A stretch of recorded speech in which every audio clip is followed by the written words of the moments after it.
قسمت آخر سریال بیرحم، اتفاقاتی که هیچ کس انتظارش رو نداشت. کی زنده موند و کی نابود شد؟ با ما همراه باشید.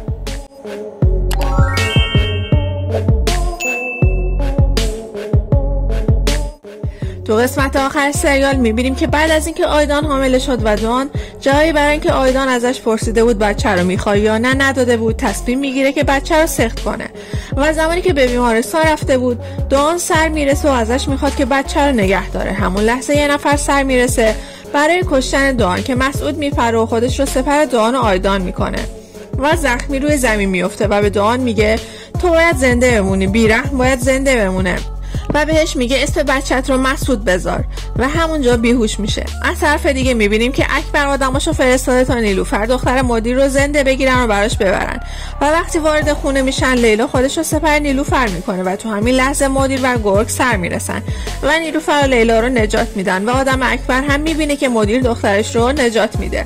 مسعود رو به اتاق عمل میبرن و دان و آیدان دم در منتظرن و مادر آیدان بهش التماس میکنه که از اونجا برن چون که هنوز خطرناکه.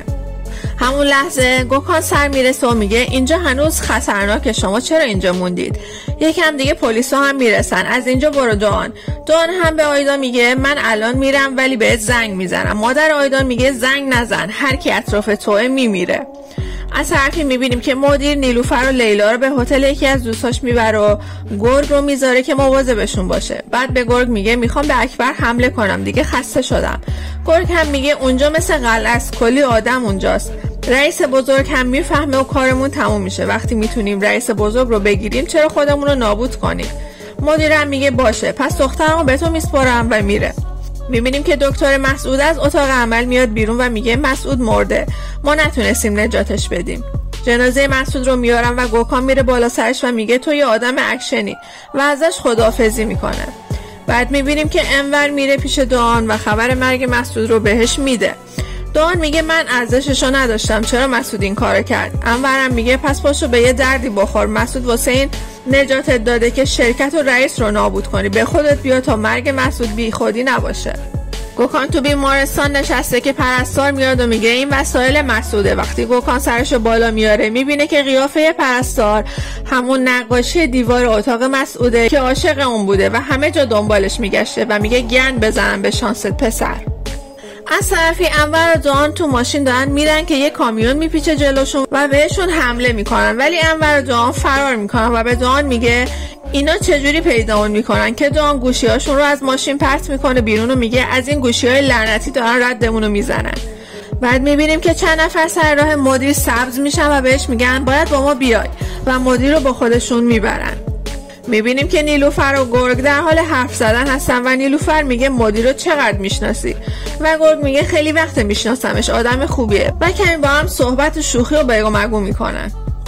بعد میبینیم که اون آدم با مدیر رو پیش رئیس بزرگ میبرن و مدیر بهش میگه فکر میکردم قراره فردا ملاقات کنیم، که رئیس میگه من هیچ وقت به موقع سر قرارم حاضر نمیشم و وزیر گفته برای دیدن من خیلی مشتاقی، گفته مسئولیت بیشتری میخوای، از همه کارهایی که کردی و کارهایی که سر خود کردی هم خبر دارم. اشکالی نداره، فعلا اسمشو میذاریم سرکشی‌های شیرین. و بعدش میگه این دستیار دان چند نفر از آدمای منو کشته و داره به اعتبار شرکت ضرر میزنه، تو باید جاش رو بدونیم. مدیر میگه مخفی میشه و من جاش رو نمیدونم و رئیس به مدیر میگه فکر نمی کنم پیدا کردنش برات سخت باشه، تو دان رو برام پیدا کن، منم اکبر رو از میون برمیدارم. اکبر منو تحت فشار گذاشته، من جای دخترتو میدونم، دان که از دخترت مهمتر نیست. بعد میبینیم که انور به دان غر میزنه که چرا گوشی ها رو پرت کردی، باید به زنم زنگ بزنم، تازه زایمان کرده و من پیشش نیستم. میبینیم که مادر آیدان بهش میگه خودم از بچه‌ت مراقبت میکنم اما باید با من بیای، برای همیشه از اینجا بریم و دان نباید خبردار بشه. نشون میده اکبر هم داره سر کسی که بهش گفته بوده نیلوفر رو بیاره داد میزنه و اونو تو لونه سگ میبنده. بعد میبینیم که مدیر بعد از ملاقات با رئیس به خونه میاد و به نیلوفر میگه همه چی به زودی درست میشه. بعد به گرگ میگه چرا گوشی انور دان خاموشه؟ گرگ هم میگه طبیعیه، مخفی شدن.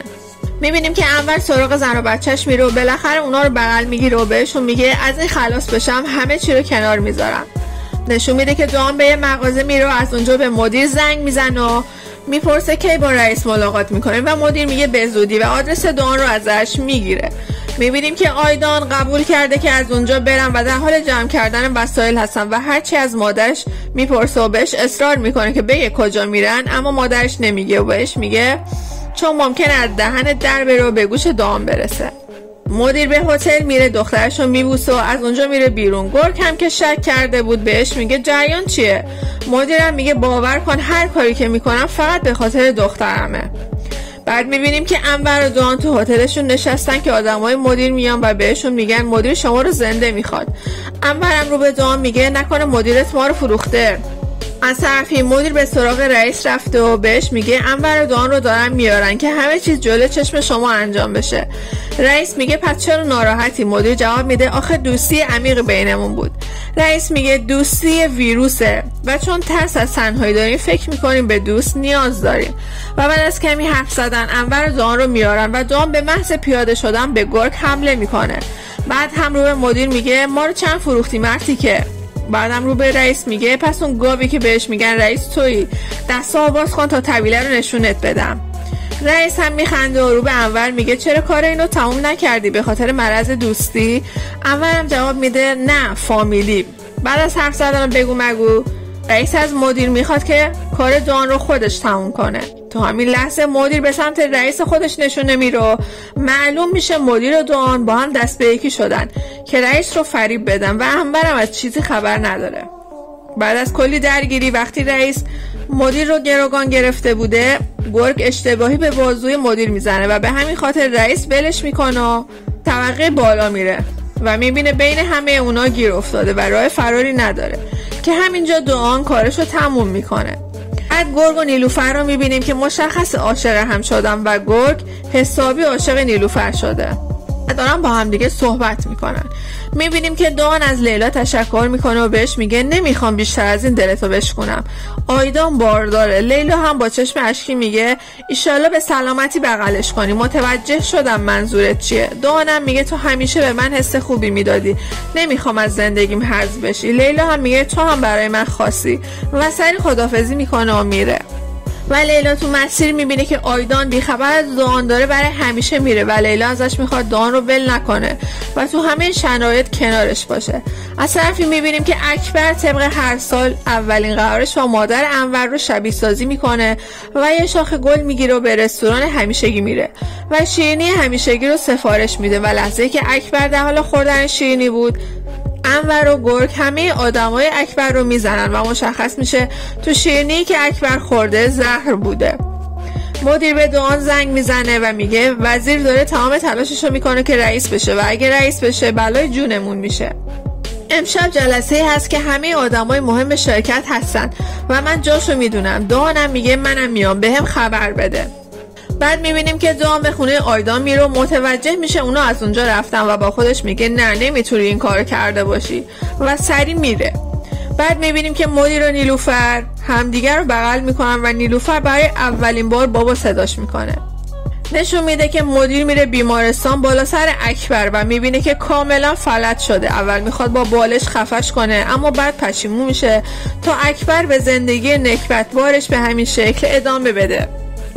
میبینیم که دان به اون جلسه میره و کار وزیر و تمام آدمای مهم شرکت رو تموم میکنه و کار شرکت برای همیشه تموم میشه. آخر سریال 1 سال بعد رو نشون میده که بالاخره گرگ به مدیر اعتراف میکنه که عاشق نیلوفره. مدیرم ازشون حمایت میکنه و گرگ میفهمه که تمام 1 سال مدیر میدونسته. نشون میده که اکبر تمام اون 1 سال هنوز تو همون وضعیته و عذاب میکشه و انور میاد بالا سرش و میگه امروز تولد 1 سالگی پسرمه، حیف که نمیتونی بیای، یه تیکه کیک برات میفرستن. نشون میده که تولد پسر انور، کل خانواده دور هم نشستن و خوشحالن و میبینیم که آیدان از رفتن منصرف شده و کنار دان مونده و اسم پسرشون رو مسعود گذاشتن و تو صحنه آخر نشون میده که دان فقط منتظر مونده که آیدان بچهش رو سالم به دنیا بیاره و بعد دوباره کارش رو شروع کرده و با آدمای بعد مبارزه میکنه و به کارش ادامه خواهد داد و سریال همینجا تموم میشه.